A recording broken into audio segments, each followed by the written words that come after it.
এই তথাকথিত নিজের পায়ে দাঁড়াইতে দাঁড়াইতে বেচারা আদা বুড়া হয়ে যায়। আদা বুড়া বলছে এই জন্য যে 30 মানুষের গড় আয়ু যদি 60-70 হয়, তো 30 বছর হলে কি হয়? আদা বুড়া। এরপরে উনি বিয়ের চিন্তা শুরু করছেন। আমি একটা হিসাব বোঝানোর চেষ্টা করি। আপনার বয়স যখন 30 হলো, আপনি গ্রাজুয়েশন কমপ্লিট করলেন, করতে করতে পড়াশোনা সব শেষ করতে করতে আপনার 25 বছর অ্যাভারেজ লেগে গেল। এরপর আপনি চাকরি নিলেন, চাকরি নিয়ে চাকরিটা একটু স্টাবলিশড হয়ে গেছে, পায়ে দাঁড়াতে হবে, তো পায়ে দাঁড়ালেন, মজবুত হলেন, এগুলো করতে করতে আর 5 বছর গেল, তাহলে 30 পার গেল।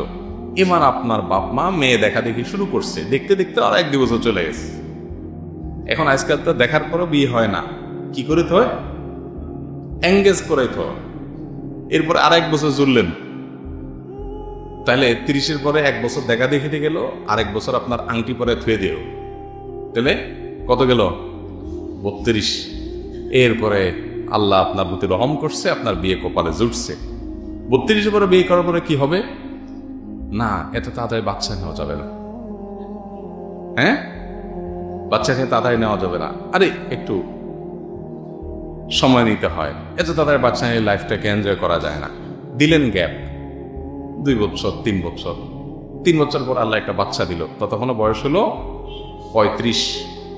এই বাচ্চা আবার গ্রাজুয়েশন কমপ্লিট করতে তার কত বছর সময় লাগবে? প্রায় 25, তাই না?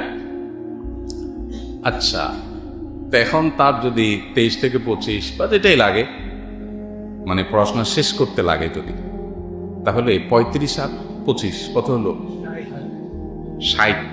এরপরে ছেলে চাকরি খুঁজবে, তাও চাকরি পাবে কিনা রেডি তো নাই, পেয়ে গেল টাইমলি মনে করেন, তাহলে 61 বছর বয়স আপনার যখন, তখন বাচ্চা মাত্র চাকরি শুরু করছে। আবার বাচ্চা তো বেশি নিবেন না,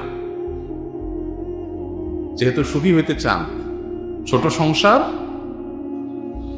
সুখী সংসার, জগতের সবচেয়ে বড় মিথ্যা কথাগুলোর একটা। ছোট সংসার, সুখী সংসার।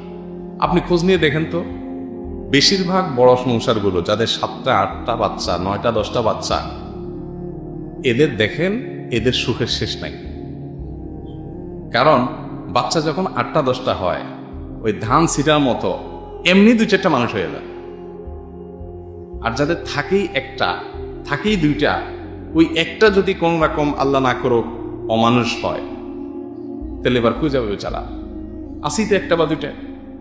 আর ওই যে আজকাল তো আবার কানাডা পড়াইতে হবে, আমেরিকা পাঠাইতে হবে, বিলেত পাঠাইতে হবে, আছে না? আসেই 1টা 2টা পাঠাই দিয়েছেন বিলেত পড়াশোনা করে দেবেন, কারণ ভাবসাব ধরতে হবে। তা আপনার আম সালা সব শেষ। লেট ম্যারেজ করার কারণে আপনার 60 বছর পর্যন্ত সংসারে ঘানি টানতে হবে, কারণ ছেলে তো তখনও কর্মক্ষম হয়নি, পড়ালেখা করতেছে, তখন আপনার বয়স গেছে কত?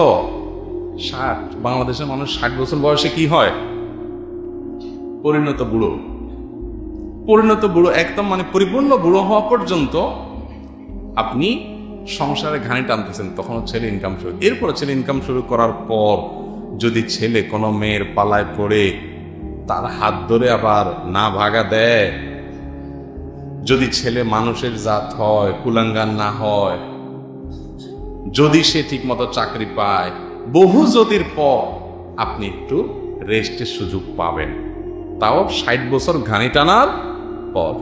আর যদি আপনি 25-এর মধ্যে বিয়ে সেরে ফেলান,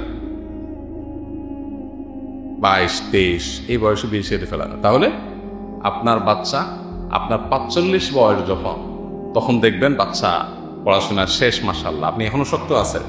আল্লাহ না করুক বাচ্চা যদি অমানুষ হয়, কানটা ধরে বাইর করে রাস্তা দেখা দিতে পারবেন, কারণ আপনার এখনো কি আছে শরীরে। আর 60-এর পর যদি পোলা অমানুষও হয়, বলবা ঠিক আছে বাবা, তুমি যা বলো, কি আর করবো, আমি যাবো কই।